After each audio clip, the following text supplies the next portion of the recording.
많은 사람들이 나이가 들면서 믿을 건 자식도 아니고 집밖에 없다는 말을 합니다. 평생을 살아도 내 이름 석자가 적힌 등기필증을 한 번도 손에 쥐어보지 못하는 사람들이 많습니다. 하지만 대중교통을 환승하는 것보다 쉽게 평수를 넓히고 재산을 불려가는 사람들도 많이 있습니다. 우리 한국인들에게 집은 단순한 거주지를 넘어서 매우 특별한 존재입니다.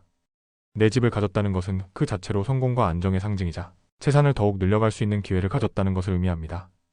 또 나이가 들면 노후 대비의 상징으로 여겨지기도 합니다.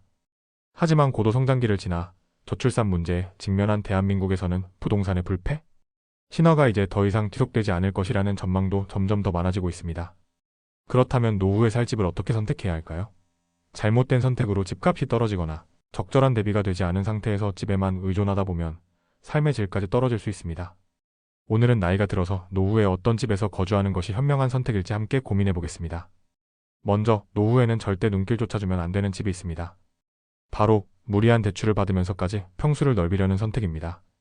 자신의 여유자금을 꼬박꼬박 은행이자에 납부하면서 넓은 집에서 살아야 할 이유가 있을까요?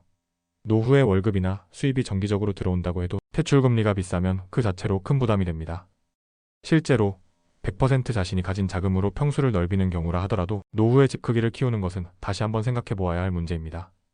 많은 사람들이 자식들의 결혼이나 손자들의 방문을 위해 집을 넓혀야 한다고 생각하고 또 결혼 전에는 사돈에게 보여줄 집의 크기 때문에 이사를 결심하기도 합니다. 하지만 요즘 자식들은 명절에 오랜만에 집에 와도 자고 가지 않는 경우가 많고 오히려 가까운 숙박시설을 이용하는 경우가 더 많아졌습니다. 부모님 집에서 자고 가는 자식들도 있지만 최근에는 여행을 떠나거나 개인적인 시간을 보내기 위해 숙소를 선택하는 경향이 커지고 있습니다.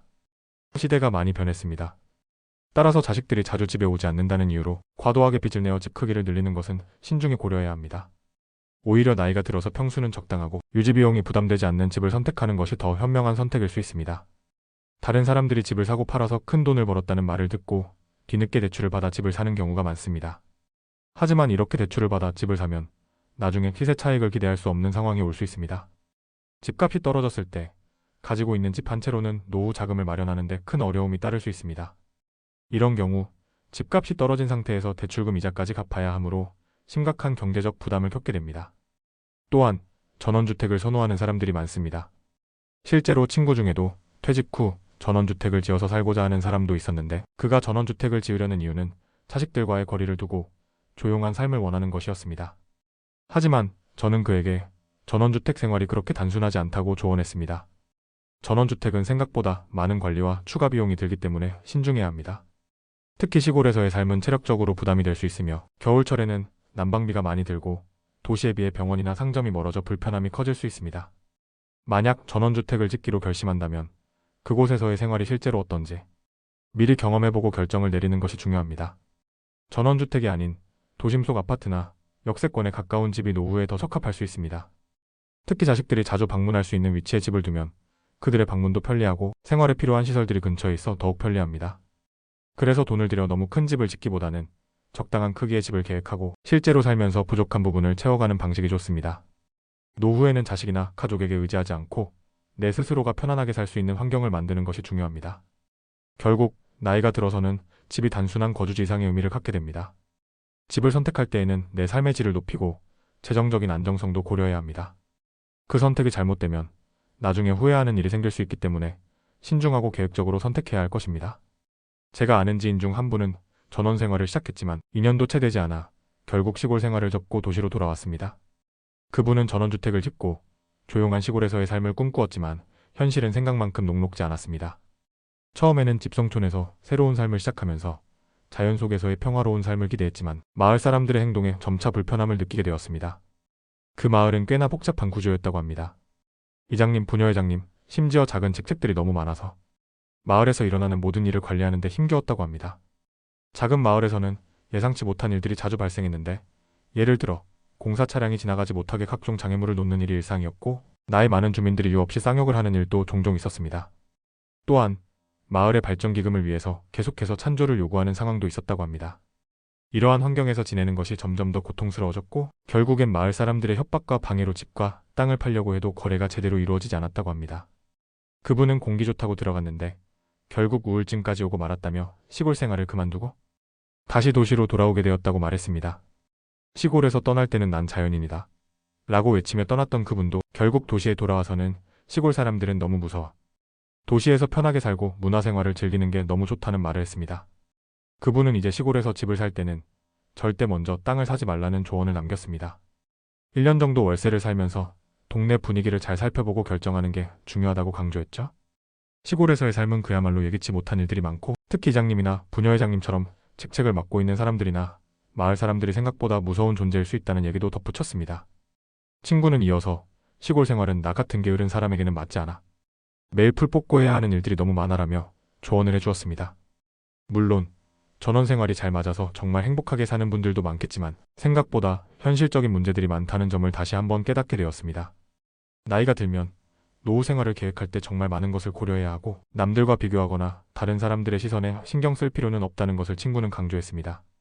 집에 모든 것을 맞추며 사는 게 아니라 내가 편한 집에서 내 수준에 맞는 집에서 살아야 한다는 친구의 조언은 많은 생각을 하게 만들었습니다. 나이가 들면 돈도 줄어들고 예기치 못한 상황들이 발생할 수 있다는 것을 항상 염두에 두어야 합니다. 특히 부동산에 대한 집착은 오히려 삶을 어렵게 만들 수 있다는 점을 깨닫게 되었죠. 이분은 정기적인 연금을 확보하는 것이 노후에 훨씬 더 좋은 방법이라고 조언했습니다. 노후에는 큰 평수의 집이 아니라 관리가 용이하고 내가 편안하게 살 수 있는 곳을 찾는 게 중요하다고 했습니다. 큰 집은 관리가 너무 힘들고 나이가 들수록 오히려 불편한 점들이 많다는 것을 강조했습니다. 60살이면 아직 청년이다라는 말처럼 나이 들어도 적극적으로 새로운 주거지나 생활 방식을 고려하는 것이 중요하다는 조언을 해주었습니다. 작은 평수의 집이나 소규모 아파트가 오히려 관리가 쉬운 선택이 될 수 있다고 합니다. 또 점차적으로 짐을 덜어내고 미니멀한 생활을 하는 것이 노후에는 정말 유리하다는 의견을 내놓았습니다. 공간이 좁아 보이지만 잘 정리하고 비우는 연습을 한다면 그 공간도 충분히 넓게 활용할 수 있다는 것이죠. 마지막으로 노후에 새로운 집을 선택할 때 반드시 고려해야 할 6가지를 소개하며 첫 번째는 10평 미만의 집은 피해야 한다고 강조했습니다. 10평 미만의 집은 너무 좁고 나이가 들면서 생활하기에 불편함을 느낄 수 있다는 점을 조심해야 한다는 겁니다. 20평대의 소형 평수가 가장 적당하며 오락과 친교를 가까운 거리에서 해결할 수 있는 공간이 좋다고 합니다.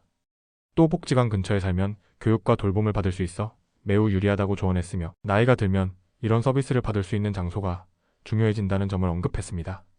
그 친구는 결국 노후의 행복은 클수록 좋고 근심은 작을수록 좋다는 생각을 강조하면서 자신의 삶에서 가장 중요한 것은 사람과의 관계이고 내 인생을 살아가는 방식을 선택하는 것이 중요하다고 말했습니다. 세 번째는 병원과의 거리가 30분 이내인 집을 선택하라는 것입니다. 나이가 들면 다리 힘이 약해져서 큰 집보다는 실용적이고 편리한 집이 더 중요해집니다. 특히 지하철역에서 가까운 소형 아파트가 노후 생활에 가장 적합합니다. 이동이 편리하면 물건을 사거나 병원에 가는 일이 훨씬 수월해지기 때문입니다. 병원이 가까운 곳에 있으면 정말 좋지만 제가 30분이라는 시간을 강조하는 이유는 기초 의료 서비스를 받는데 걸리는 시간이 최소 30분이기 때문입니다. 물론 위급 상황을 제외하고는 대부분 30분 내에 병원을 갈 수 있으면 충분합니다.